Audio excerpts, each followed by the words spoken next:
ಭಾರತ್ ಜೋಡೋ ಯಾತ್ರೆಯ ಯಶಸ್ಸಿನ ಬಳಿಕ ಕಾಂಗ್ರೆಸ್ ನಾಯಕ ರಾಹುಲ್ ಗಾಂಧಿ ಎರಡನೆಯ ದೊಡ್ಡ ಯಾತ್ರೆಗೆ ಸಿದ್ಧರಾಗಿದ್ದಾರೆ. ಕಾಂಗ್ರೆಸ್ ಇವತ್ತು ರಾಹುಲ್ ಗಾಂಧಿ ಅವರ ಭಾರತ್ ನ್ಯಾಯ ಯಾತ್ರೆಯನ್ನ ಘೋಷಣೆ ಮಾಡಿದೆ. 14 ರಾಜ್ಯಗಳು, 85 ಜಿಲ್ಲೆಗಳು, 66 ದಿನಗಳು, 6200 ಕಿಲೋಮೀಟರ್ ದೂರಕ್ಕೆ ಈಸ್ಟ್ ನಿಂದ ವೆಸ್ಟ್ಗೆ, ಪೂರ್ವದಿಂದ ಪಶ್ಚಿಮಕ್ಕೆ ರಾಹುಲ್ ಗಾಂಧಿ ಅವರ ಭಾರತ್ ನ್ಯಾಯ ಯಾತ್ರೆ ಸಾಗಲಿದೆ.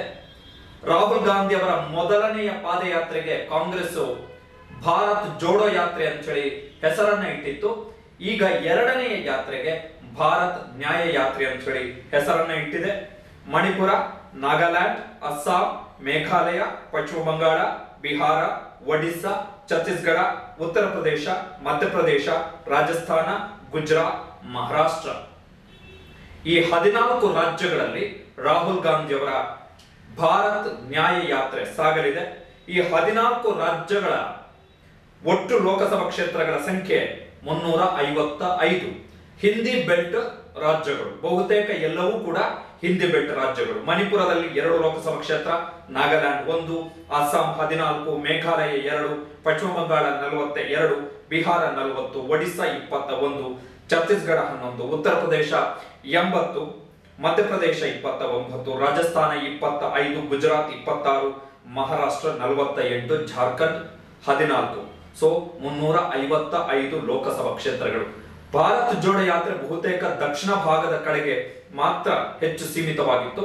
ಈ ಒಂದು ಜಮ್ಮು ಕಾಶ್ಮೀರದವರೆಗೆ ಹೋಗಿದ್ರು ಕೂಡ ದಕ್ಷಿಣದ ಕಡೆಗೆ ಜಾಸ್ತಿ ಕಾನ್ಸಂಟ್ರೇಷನ್ ಅನ್ನ ಮಾಡಲಾಗಿತ್ತು. ಕನ್ಯಾಕುಮಾರಿಯಿಂದ ಕಾಶ್ಮೀರದವರೆಗೆ ಯಾತ್ರೆ ಸಾಗಿದ್ರು ಕೂಡ ಭಾರತ್ ಜೋಡೋ ಯಾತ್ರೆದ ತೀವ್ರ ಇಂಟೆನ್ಸಿಟಿ ಇದ್ದಿದ್ದು ದಕ್ಷಿಣ ಭಾರತದ ಕಡೆಗೆ. ಕರ್ನಾಟಕ, ಕೇರಳ, ತಮಿಳುನಾಡು, ಆಂಧ್ರ ಪ್ರದೇಶ, ತೆಲಂಗಾಣ, ಮಹಾರಾಷ್ಟ್ರದಲ್ಲೂ ಕೂಡ ಭಾರತ್ ಜೋಡೋ ಯಾತ್ರೆ ಸಾಗಿತ್ತು. ವೆರಿ ಇಂಪಾರ್ಟೆಂಟ್ ಯಾತ್ರೆ ಇದು. ಕಾರಣ ಏನು ಅಂತ ಹೇಳಿದ್ರೆ ಲೋಕಸಭಾ ಚುನಾವಣೆಯ ಕೆಲವೇ ದಿನಗಳಿಗಿಂತ ಮುಂಚೆ ಈ ಯಾತ್ರೆ ಸಾಗಲಿರುವಂತದ್ದು. ಜನವರಿ 14ರಿಂದ ಮಾರ್ಚ್ 20ನೇ ತಾರೀಕಿನವರೆಗೆ ಒಟ್ಟು 66 ದಿನಗಳು ಈಸ್ಟ್ ನಿಂದ ವೆಸ್ಟ್, 6200 ಕಿಲೋಮೀಟರ್.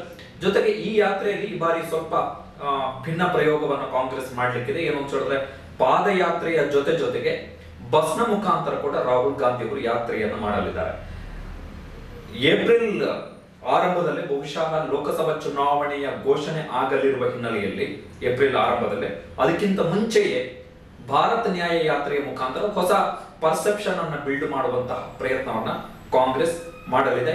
ಹಿಂದಿ ಬೆಲ್ಟ್ ರಾಜ್ಯಗಳು, that is very very important. ಯಾಕಂತ ಹೇಳಿದ್ರೆ ಹಿಂದಿ ಬೆಲ್ಟ್ ರಾಜ್ಯಗಳಲ್ಲಿ ಕಾಂಗ್ರೆಸ್ ಎಮರ್ಜ್ ಆಗದ ಹೊರತು, ಇಂಡಿಯಾ ಮೈತ್ರಿಕೂಟ ಎಮರ್ಜ್ ಆಗದ ಹೊರತು ಖಂಡಿತವಾಗಿಯೂ ಲೋಕಸಭೆಯಲ್ಲಿ ಅಧಿಕಾರಕ್ಕೆ ಬರಲಿಕ್ಕೆ ಸಾಧ್ಯನೇ ಇಲ್ಲ. ಕೇಂದ್ರದಲ್ಲಿ Hindi belt is very crore. ಅದೇ ಹಿಂದಿ ಬೆಲ್ಟೇ ಮುಖ್ಯವಾಗಿ ಬೇಕಾಗಿರುವಂತದ್ದು. 355 ಲೋಕಸಭಾ ಕ್ಷೇತ್ರಗಳು, 542ರಲ್ಲಿ 355 ಲೋಕಸಭಾ ಕ್ಷೇತ್ರಗಳಿಗೆ 14 ರಾಜ್ಯಗಳೇನಿದ್ದಾವೆ. ಈಶಾನ್ಯ ರಾಜ್ಯಗಳಲ್ಲಿ ದೊಡ್ಡ ಮಟ್ಟದ ಲೋಕಸಭಾ ಕ್ಷೇತ್ರಗಳ ಸಂಖ್ಯೆ ಏನಿಲ್ಲ. ಉಳಿದಂತೆ ಹಿಂದಿ ಬೆಲ್ಟ್ ಉತ್ತರ ಪ್ರದೇಶ ಇರ್ಬೋದು, ಬಿಹಾರ ಇರ್ಬೋದು, ಒಡಿಸ್ಸಾ, ಛತ್ತೀಸ್ಗಢ, ಮಧ್ಯಪ್ರದೇಶ, ರಾಜಸ್ಥಾನ, ಗುಜರಾತ್, ಮಹಾರಾಷ್ಟ್ರ, ಜಾರ್ಖಂಡ್ ಈ ಹಿಂದಿ ಬೆಲ್ಟ್ ರಾಜ್ಯಗಳಲ್ಲಿ ಕಾಂಗ್ರೆಸ್ ಎಷ್ಟು ಸೀಟನ್ನು ಈ ಬಾರಿ ಗೇನ್ ಮಾಡುತ್ತೆ ಎನ್ನುವಂಥದ್ದು ಇಂಡಿಯಾ ಮೈತ್ರಿಕೂಟ ಅಧಿಕಾರಕ್ಕೆ ಬರುತ್ತಾ ಬರಲ್ವಾ ಎನ್ನುವಂಥದ್ದನ್ನು ಕೂಡ ನಿರ್ಧಾರ ಮಾಡುತ್ತೆ. ಅಂದ್ರೆ ಬಿಜೆಪಿಗೆ ಎಷ್ಟರ ಮಟ್ಟಿಗೆ ನಷ್ಟವನ್ನು ಉಂಟು ಮಾಡಬಹುದು ಅಂತ ಹೇಳಿ. ಈಸ್ಟ್ ನಿಂದ ವೆಸ್ಟ್ ಯಾಕೆ ಭಾರತ್ ನ್ಯಾಯ ಯಾತ್ರೆ ಅಂತ ಹೇಳಿ ಹೆಸರನ್ನು ಇಟ್ಟಿದ್ದಾರೆ ಅಂತ ಹೇಳಿದ್ರೆ again on issue based, social ಮತ್ತೆ ಎಕನಾಮಿಕ್ ಇಶ್ಯೂ ಆಧಾರಿತವಾದಂತಹ ಮೆಸೇಜ್ ಅನ್ನ ಲೋಕಸಭಾ ಚುನಾವಣೆಯ ಸಂದರ್ಭದಲ್ಲಿ ರವಾನೆ ಮಾಡುವಂಥದ್ದು. ಅನ್ಎಂಪ್ಲಾಯ್ಮೆಂಟ್, ನಿರುದ್ಯೋಗ ಇರಬಹುದು, ಹಣದುಬ್ಬರದ ಲೆಕ್ಕಾಚಾರ ಇರ್ಬೋದು, ಗ್ಯಾಸ್ ದರ ಏರಿಕೆ, ಪೆಟ್ರೋಲ್ ಡೀಸೆಲ್ ದರ ಏರಿಕೆ, ನಿರುದ್ಯೋಗ, ಲೇ ಆಫ್ಗಳಾಗ್ತಾ ಇರುವಂಥದ್ದು, ಜೊತೆಗೆ ಸಾಮಾಜಿಕ ಸಂಘರ್ಷಗಳು, ಜಾತಿ ಗಣತಿ ವಿಚ್ ಇಸ್ ಈ ಪಂಚರಾಜ್ಯಗಳ ವಿಧಾನಸಭಾ ಚುನಾವಣೆಯಲ್ಲಿ ಕಾಂಗ್ರೆಸ್ ಜಾತಿ ಗಣತಿಯನ್ನು ಪ್ರಮುಖ ಅಸ್ತ್ರವಾಗಿ ಬಳಸಿಕೊಂಡಿತ್ತು. ಅದರ ದೊಡ್ಡ ಮಟ್ಟದ ಲಾಭ ಏನು ಸಿಗದೇ ಇರಬಹುದು, ಬಟ್ ಅದನ್ನು ಇನ್ನಷ್ಟು ಇಂಟೆನ್ಸಿಫೈ ಮಾಡಲಿಕ್ಕೆ ಈ ಭಾರತ ನ್ಯಾಯ ಯಾತ್ರೆಯ ಸಂದರ್ಭದಲ್ಲಿ ಕಾಂಗ್ರೆಸ್ಗೆ ಅವಕಾಶ ಸಿಗಲಿದೆ. ಕಾಂಗ್ರೆಸ್ನ ವಿರುದ್ಧ, ರಾಹುಲ್ ಗಾಂಧಿ ಅವರ ವಿರುದ್ಧ ಒಂದು ಈ ಹಿಂದೆ ಇದ್ದಂತ ಎಲಿಗೇಷನ್ ಈಗ ಇಲ್ಲ. ಆ ರೀತಿಯಾದಂತಹ ಪರಿಸ್ಥಿತಿ. Rahul Gandhi was completely active ಇದ್ದಾರೆ ರಾಜಕೀಯದಲ್ಲಿ. ಹಿಂದೆಲ್ಲಾದ್ರೆ ಚುನಾವಣಾ ಕಾಲದ ರಾಜಕಾರಣಿ ಅಂತ ಹೇಳಿ ರಾಹುಲ್ ಗಾಂಧಿ ಅವರನ್ನ ಟೀಕೆ ಮಾಡ್ತಾ ಇದ್ರು. ಎಲೆಕ್ಷನ್ಗೆ ಬರ್ತಾರೆ, ಪ್ರಚಾರ ಮಾಡ್ತಾರೆ, ಆಮೇಲೆ ಕಣ್ಮರೆ ಆಗ್ತಾರೆ ಅಂತ ಹೇಳಿ. ಬಟ್ ರಾಹುಲ್ ಗಾಂಧಿ ಅವರು ಈ ವರ್ಷದಿಂದ ತುಂಬಾ ಹ್ಯಾಕ್ಟಿಕ್ ಆಗಿದ್ದಾರೆ. ಭಾರತ್ ಜೋಡೋ ಯಾತ್ರೆ ಸೇರಿದಂತೆ ತುಂಬಾ ಹೆಕ್ಟಿಕ್ ಆಗಿದ್ದಾರೆ. ಪೊಲಿಟಿಕಲ್ ರ್ಯಾಲಿ ಇರ್ಬೋದು, ಮೀಟಿಂಗ್ಸ್ ಇರ್ಬೋದು. ನೋಡಿ, ಇವತ್ತೇ ಹರಿಯಾಣದಲ್ಲಿ ಕುಸ್ತಿಪಟುಗಳನ್ನೆಲ್ಲ ಭೇಟಿಯಾಗಿದ್ದಾರೆ. ಅಂದ್ರೆ ಇಂಟರಾಕ್ಷನ್ಸ್ ಲೆವೆಲ್ ಏನಿದೆ, ಜನರ ಜೊತೆಗಿನ ನೇರ ಸಂವಾದ ಕಾರ್ಯಕ್ರಮ ಏನಿದೆ, ಅದು ತುಂಬಾ ಅಗ್ರೆಸಿವ್ ಲೆವೆಲ್ ಅಲ್ಲಿ ಕಾಂಗ್ರೆಸ್ ಅದನ್ನು ಇಂಪ್ಲಿಮೆಂಟ್ ಮಾಡ್ತಾ ಇದೆ.